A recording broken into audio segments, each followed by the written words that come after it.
Hola compañeros. Disculpen la tardanza, pues aquí les comparto la presentación del artículo que me tocaba para el seminario de la semana pasada, que es sobre la comparación de trayectorias ontogenéticas craneales entre grandes primates y humanos. Es un artículo de 2004, bastante interesante. Y este, pues para empezar con la introducción. Comienza mencionándonos acerca de las discrepancias entre las clasificaciones de homínidos que se pueden basar tanto en datos moleculares y morfológicos que han contribuido a un debate paleoantropológico acerca de la relación precisa entre los humanos y sus parientes más cercanos que vendrían a ser los primates. Aquí pues se habla de diferencias genéticas que podrían ser mutaciones puntuales o rearreglos cromosomales entre los géneros Homo y Pan, pero pues se ha dicho que al parecer ninguno es el causante de las diferencias fenotípicas entre cada especie. Y en lugar de eso, pues resalta la importancia de cambios estructurales o de expresión de algunos genes que finalmente tienen algún efecto durante el desarrollo o la adultez de los individuos. El estudio de este artículo pues se centra en los efectos morfológicos de la expresión de genes durante la ontogenia. En el análisis de patrones morfológicos y resultados en términos de procesos subyacentes o de cambios en parámetros que controlan el desarrollo, pues podemos encontrar un enlace entre lo que sería la morfología y la regulación genética. Y aquí los autores lo que van a hacer es analizar la apariencia de estas diferencias en la morfología craneal durante la ontogenia, usando una muestra de cráneos desecados, tanto de humanos modernos como de grandes primates, en especímenes de diferentes edades que van en un rango desde recién nacidos hasta pues ya diferentes etapas de la adultez. Ah, bueno, Como este estudio analiza la expresión genética y cómo se refleja en la morfología craneal a lo largo de la ontogenia, como les comentaba, lo que hace es comparar trayectorias de forma en un shape space. Y pues el concepto del reloj de arena del desarrollo nos sugiere que los primates comparten mayor similitud en etapas tempranas del desarrollo y que se van diferenciando progresivamente hasta que alcanzan la adultez, pues ya con sus rasgos que los diferencian entre especies. Y para este estudio se emplearon un gran número de landmarks, y landmarks en cráneos humanos y en grandes primates, como les comentaba, desde neonatos hasta adultos.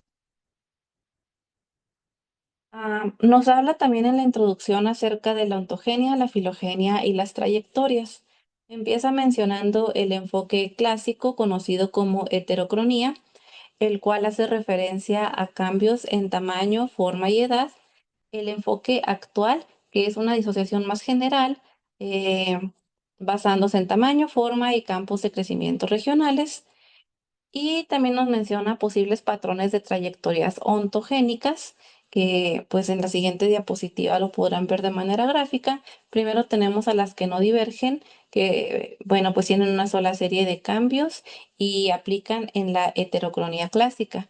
Las paralelas, que en este caso la divergencia ocurre antes en los ejemplares más jóvenes.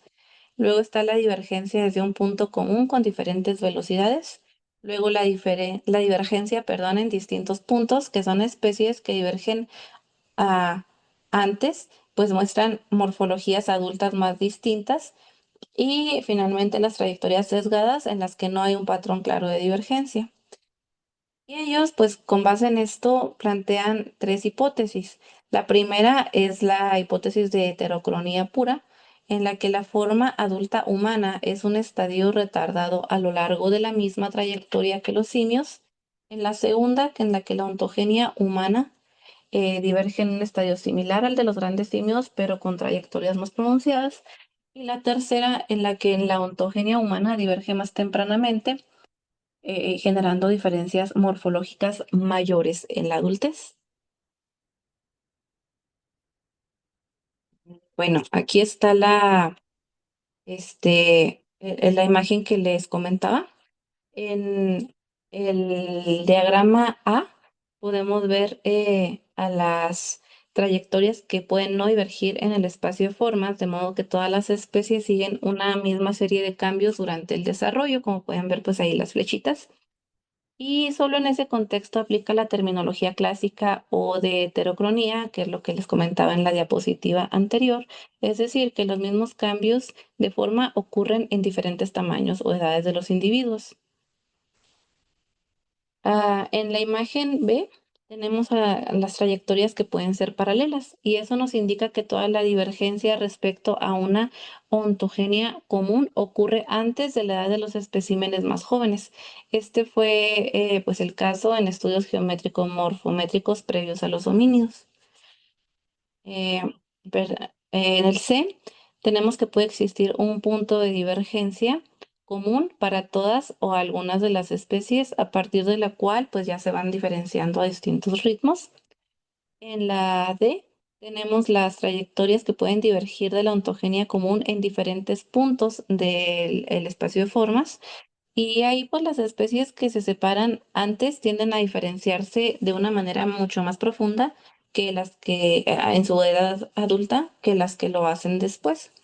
Y finalmente tenemos en la E las trayectorias que pueden estar sesgadas y en la cual pues no hay un patrón claro de divergencia en el rango de tiempo observado.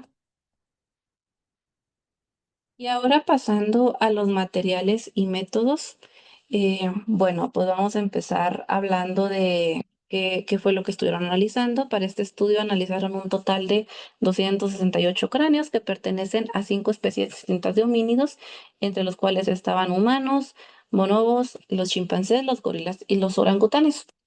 La muestra pues incluía, como les mencionaba, de adultos y subadultos y abarcaban etapas tan jóvenes como perinatales y postnatales tempranos hasta llegar gradualmente a la adultez.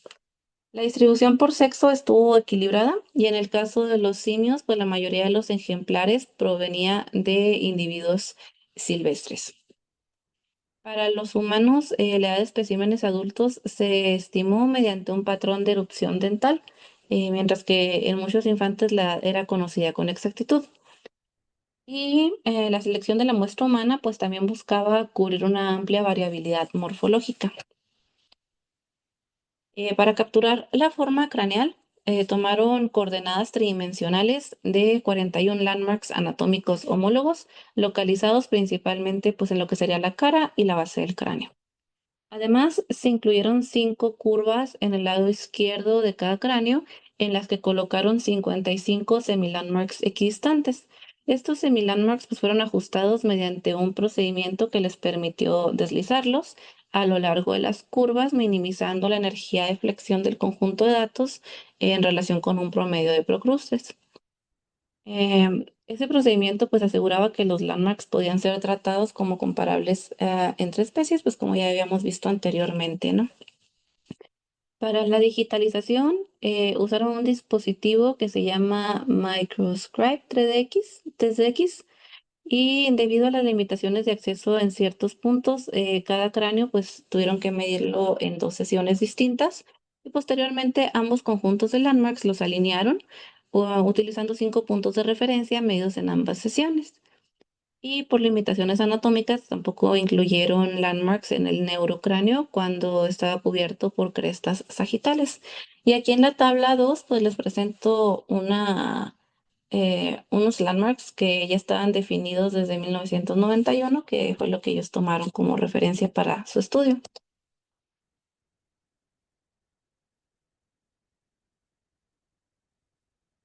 Bueno, continuando con el análisis de tamaño y forma, que sería la alometría, pues en esa parte los autores se enfocaron en analizar cómo relacionar el tamaño y la forma de los cráneos durante el crecimiento y este se enmarca dentro del estudio de la alometría, que es un campo con una larga tradición biológica y de biometría, como ya sabemos. El reto principal para ellos es separar cuánto de las diferencias entre especies se deben al tamaño y cuántos corresponden a la forma independientemente del tamaño. Para lograrlo, pues emplearon distintas aproximaciones estadísticas. En particular, se apoyaron en el análisis de componentes principales aplicado a un espacio combinado de tamaño y forma.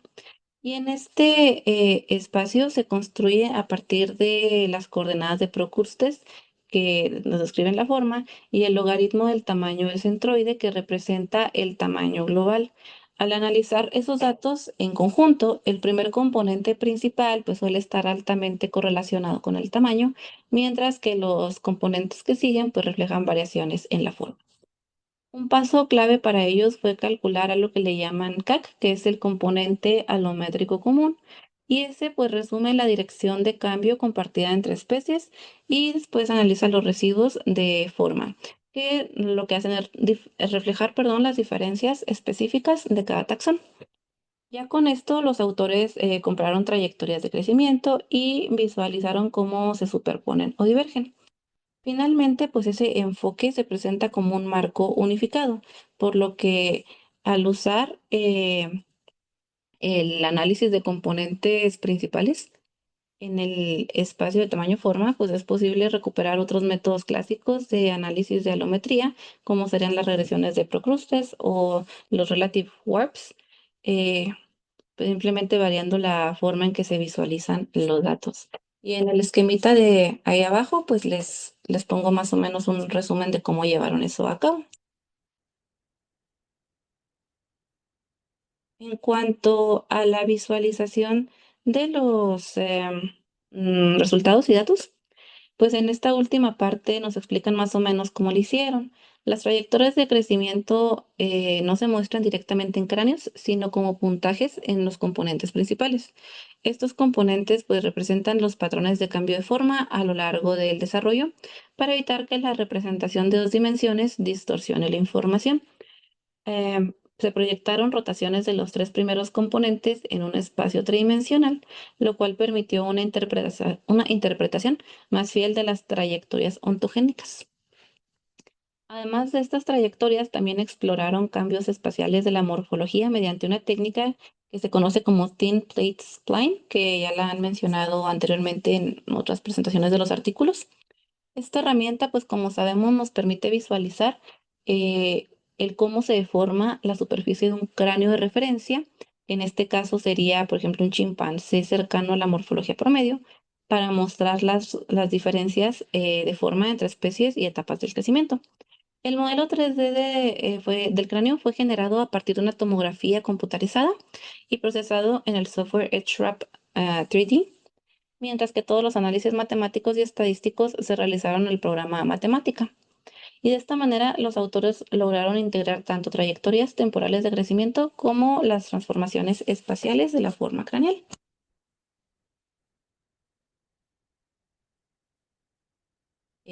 Bueno, ahora vamos a pasar a la ontogenia en el espacio de formas.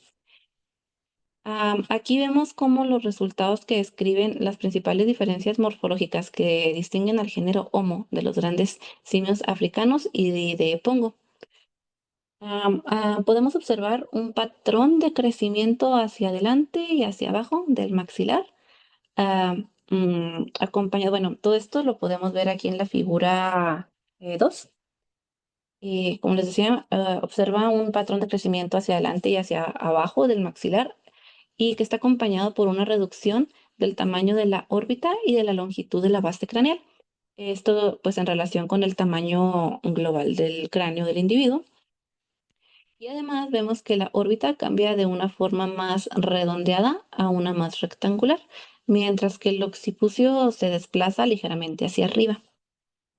Algo también muy importante es que estas diferencias de forma pues ya aparecen desde los ejemplares más jóvenes que se tienen disponibles en este estudio, que pues como les decía eran neonatos, lo que indica que son rasgos tempranamente manifestados en el desarrollo y no solo algo que podemos ver en los individuos adultos. Y como les decía, la figura 2 pues justamente muestra esta separación morfológica. Y aquí vemos cómo el componente residual de forma, que en este estudio le llaman RSC1, en los que siguen todas las figuras, distingue de manera clara a los individuos del género Homo respecto a los simios africanos y a Pongo, incluso en estadios iniciales del crecimiento, como les decía ahorita.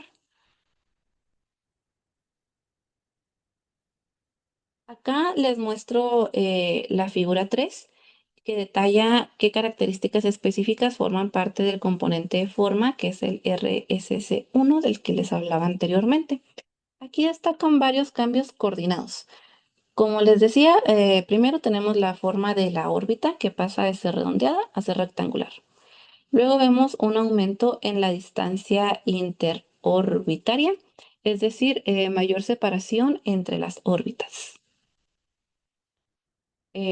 Luego la protrusión de los huesos nasales que sobresalen más hacia adelante, un aumento en el tamaño del maxilar, la reorientación del foramen magnum asociada con la flexión de la base craneal, y que este es un rasgo clave en la postura y la locomoción del género Homo.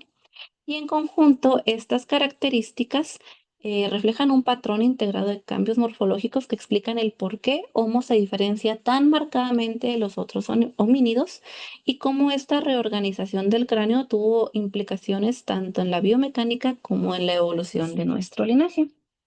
Aquí, pues a la izquierda podemos ver las formas más grandes y en la derecha perdón, las formas más pequeñitas y en la derecha las formas más grandes.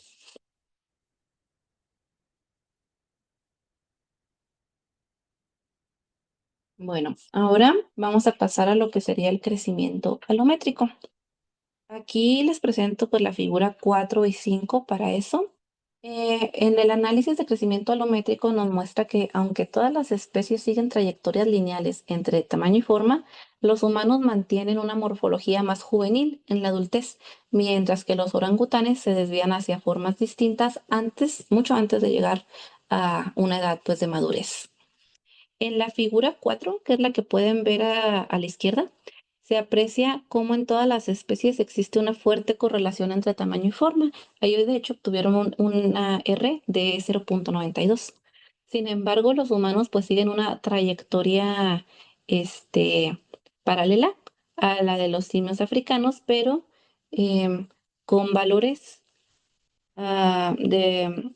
de forma más bajos, lo que implica que su morfología adulta conserva rasgos típicos de los especímenes juveniles, más que en los otros primates.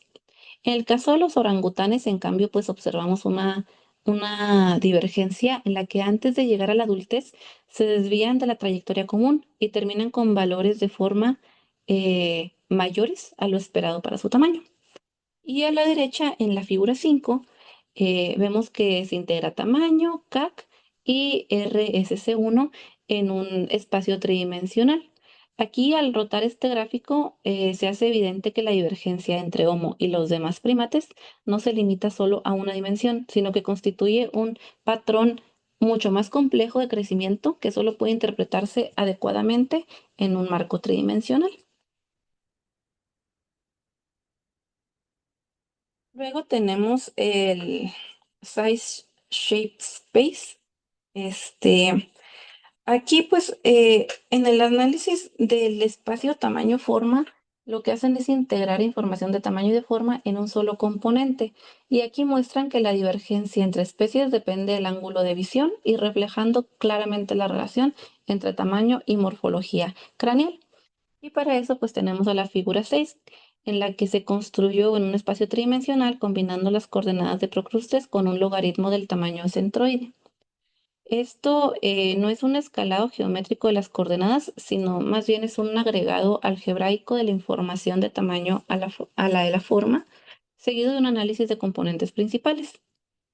En ese espacio, el primer componente, que es SSPS1, refleja simultáneamente el tamaño y la forma alométrica, mostrando cómo la morfología craneal va cambiando con el crecimiento en cada especie. La divergencia que se observa entre los taxones depende del ángulo de proyección, entonces distintas vistas pueden enfatizar distintas relaciones entre tamaño y forma.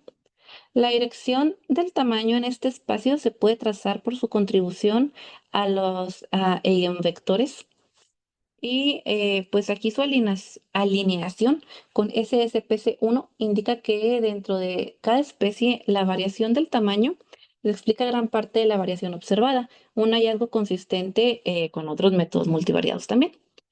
Este enfoque permitió pues, visualizar la interacción entre tamaño y forma de manera integrada y nos ofrece una comprensión más clara de las trayectorias ontogenéticas y de sus divergencias. Bueno, y hablando de los grandes primates, pues al analizar solo a los simios africanos, se observa que aunque comparten una trayectoria ontogenética común, las diferencias morfológicas entre adultos aparecen principalmente en la etapa postnatal y no se deben solo a las diferencias de tamaño. Para esto, pues les muestro las figuras 7 y 8 que analizan específicamente a estas especies, que son los simios africanos, y deja fuera al humano y a los orangutanes. En la figura 7, que es la que tienen al lado derecho, en la parte de arriba, se muestra el segundo componente residual de forma, que es RSC2. Y pues ahí revela divergencias que no eran tan evidentes en los primeros componentes. Esto es un indicativo de que, aunque los simios africanos comparten una trayectoria ontogenética única, cuando se consideran CAC y RSC1, existen diferencias morfológicas adicionales que solo se hacen visibles cuando examinamos los componentes residuales posteriores. Y en la parte de abajo, en la figura 8, pues se presenta el análisis de espacio de tamaño forma restringido a los simios africanos, utilizando los tres primeros componentes principales. Y ahí observa que las formas adultas no difieren únicamente por alometría, sino que las diferencias aparecen mayormente después del nacimiento, lo que confirma que las variaciones adultas entre gorila y chimpancé son principalmente resultado de divergencias postnatales en la ontogenia craneal. Pasando rápidamente a la discusión, bueno, tenemos que los adultos de Homo sapiens presentan una morfología craneal claramente distinta de los grandes simios, aunque las diferencias más tempranas surgen en etapas prenatales. Los simios africanos, por otra parte, pues muestran trayectorias ontogenéticas más similares entre sí, mientras que los humanos divergen pues mucho más temprano y más abruptamente de la trayectoria común, lo que refleja un patrón de divergencia ontogenética temprano y marcado. También nos mencionan que las diferencias craneofaciales humanas no se explican por heterocronía pura, sino que pequeñas variaciones genéticas afectan el desarrollo temprano y amplifican diferencias morfológicas en la adultez. En los grandes simios, las variaciones genéticas mayores surten un efecto más tardío y produciendo divergencias menos fundamentales en la morfología craneal adulta. Eh, bueno, en el artículo, la parte de la discusión se expande un poquito más, pero para no hacer como esta presentación tan larguísima, les voy a profundizar de una manera más resumida. Básicamente, los autores hacen mucho énfasis en que en su análisis, particularmente de análisis de trayectorias ontogenéticas, observan que el Homo sapiens se distingue claramente de los grandes simios desde muy temprano, o sea, desde etapas prenatales, mucho antes de que se lleguen a manifestar algún tipo de diferencias notables entre, por ejemplo, los chimpancés o los bonobos o los gorilas. Y los grandes simios africanos, por su parte, pues se podría considerar que la trayectoria de crecimiento es relativamente común, que también ellos enfatizan mucho en esa parte, eh, porque sus diferencias pues se hacen evidentes ya hasta muy entrado el desarrollo postnatal. Por eso pues aquí, como les comentaba, pues como quien diría la conclusión de ellos es que la divergencia humana es muy temprana y muy pronunciada. Y esto nos sugiere que, pues como les decía, entre más temprano, entonces más marcado es el impacto que tiene la morfología adulta, y ese es el caso para los humanos. Los cambios en las fases iniciales del desarrollo, pues tienen un gran impacto en nuestra morfología adulta. Y ese patrón, pues también indica que las diferencias morfológicas adultas de los humanos no pueden explicarse solamente por la escala de crecimiento o heterocronía de los simios, sino que más bien resultan de procesos de divergencias sumamente tempranos. Y como conclusión, pues la verdad es que en el artículo no viene como tal, pero pues a lo que yo entendí, podemos ver que la morfología craneofacial del Homo sapiens se distingue de la de los grandes simios desde muy temprano en el desarrollo y eso refleja las divergencias ontogenéticas tempranas causadas por pequeñísimos cambios genéticos. Las diferencias entre los grandes simios pues surgen, como les comentaba, más tarde y no alteran de manera tan radical lo que sería su forma adulta. Entonces, eso indica que la heterocronía pura pues no explica del todo la evolución de la morfología craneal humana. Y sería todo por esta presentación, pues espero que lo hayan disfrutado, que no se les haya hecho tan pesado y quedo a sus órdenes.